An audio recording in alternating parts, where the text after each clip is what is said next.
मध्य प्रदेश के सहकारिता मंत्री अरविंद भदौरिया रायसेन जिले के प्रभारी मंत्री बनने के बाद आज पहली बार रायसेन आए।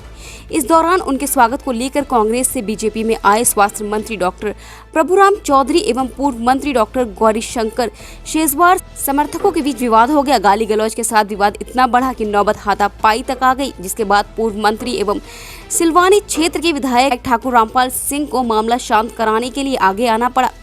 इस मामले में जब प्रभारी मंत्री से सवाल किया गया तो उन्होंने कहा कि बीजेपी एक अनुशासित पार्टी है, यहाँ अनुशासन सबसे अहम है। जो लोग कांग्रेस से बीजेपी में आए हैं वे सभी दूध में शक्कर की तरह घुल गए हैं, धीरे धीरे सभी एक हो रहे हैं। मध्य प्रदेश में सहकारिता मंत्री अरविंद भदौरिया ने कहा कि सहकारी बैंकों में सहकारी समितियों के मामले में तेलंगाना और उत्तराखंड राज्य के बाद मध्य प्रदेश ऐसा जिला होगा जहां लगभग 250 करोड़ की लागत से पूरी तरह कंप्यूटराइज कराकर भ्रष्टाचार को 0% किया जाएगा। उन्होंने प्रेस से चर्चा करते हुए कहा कि अभी अधिकांश सोसाइटी एक झोले में संचालित हो रही है। उन्होंने कहा कि सहकारिता में भ्रष्टाचार पूरी तरह से रोका जाएगा और जिन्होंने किया या करने वालों को जेल भेजा जाएगा।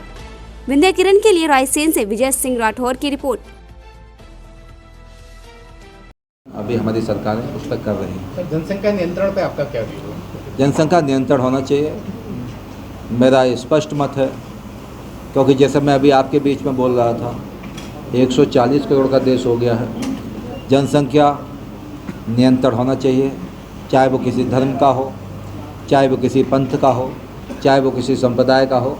तो जनसंख्या को नियंत्रण करेंगे तभी देश विकास की गति में बहुत आगे मोदी जी के नेतृत्व में बढ़ेगा, ऐसा हमारा मत है। इसको नियंत्रण होना चाहिए। देखो, मैं संगठन का ही आदमी हूँ। संगठन का अनुशासन बहुत महत्वपूर्ण है। विचार के हम वाहक हैं, इसलिए विचार का वाहक कार्यकर्ता होता है। इसलिए मुझे लगता है बहुत बेहतर समन्वय है, बहुत अच्छे ढंग से लोग मिक्सअप हो गए। जैसे दूध में शक्कर मिल जाती है ना, उस प्रकार से मिक्सअप होकर हम सब लोग काम कर रहे हैं।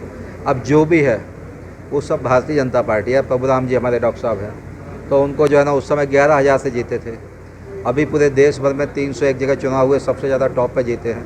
करीब 63,000-64,000 लगभग वोटों से जीते हैं। इसलिए ये सब संगठन के कार्यकर्ताओं की ताकत, हिम्मत, मेहनत, शिद्दत के साथ किया।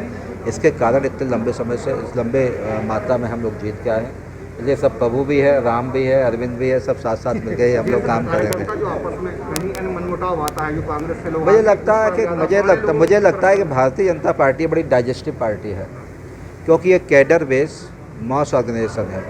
कार्यकर्ता आधारित जन संगठन ये भारतीय जनता पार्टी है। कांग्रेस क्या लीडर बेस पार्टी होती है, Bharatiya Janata party cadre base party है। यहाँ मैं भी एक कार्यकर्ता हूँ, भले मैं मिनिस्टर हूँ, कैबिनेट मंत्री हूँ, यहाँ का इंचार्ज हूँ, लेकिन मूल रूप से मैं एक कार्यकर्ता हूँ। जरूरत पड़ेगी आज भी दरी उठाने से लेकर, नीचे बैठने से लेकर, पानी पिलाने से लेकर, परोसने से लेकर सब काम मैं करूँगा। इसलिए भारतीय जनता पार्टी राष्ट्र के पुनर्निर्माण में लगातार कार्यकर्ता निर्माण की बेहतर प्रक्रिया में काम करते हैं। इसलिए जो भी कार्यकर्ता आते हैं समय समय हमारी कार्य पद्धति को सीखते हैं। हमारी कार्य पद्धति के साथ हम लोग आगे बढ़ते हैं। संस्कार है हमारे, अनुशासन है, ये सब समय समय पे धीमे धीमे करके भगवान के यहाँ से कोई सीख के नहीं आता है। तो हम भी जब युवा थे, युवा अभी भी काम करते करते युवा मोर्चा में विद्यार्थी में थे, तो हम भी एक ट्रेनिंग की प्रक्रिया में आए हैं। इसलिए मैं कार्यकर्ता बंधु हमारे बहुत अच्छे हैं। मैं कार्यकर्ताओं से भी विनम्र प्रार्थना के साथ, अनुशासन के साथ, क्योंकि अनुशासन किसी भी देश को महान बनाता है, अनुशासन ही किसी देश की पार्टी को महान बनाता है। और सब मुझे नहीं लगता है कोई भी होगा तो मैं तो एक चलूँगा जिनके पास कोई नाराज नहीं है, कोई नाराज नहीं। सबका उम्र होता है, सबका काम करने का एक समय होता है, पीक पीरियड होता है। जैसे शैशवा काल है, बचपन होता है, युवा अवस्था में आता है, बाद में जो है ना प्रौढ़ अवस्था में और वृद्ध अवस्था में जाता है। सूर्य भगवान सुबह निकलता, दोपहर चरमोत्कर्ष पे आता, शाम का होता है। उन सबका आशीर्वाद लेना जरूरी है। उन सब बुजुर्गों का आशीर्वाद भारतीय जनता पार्टी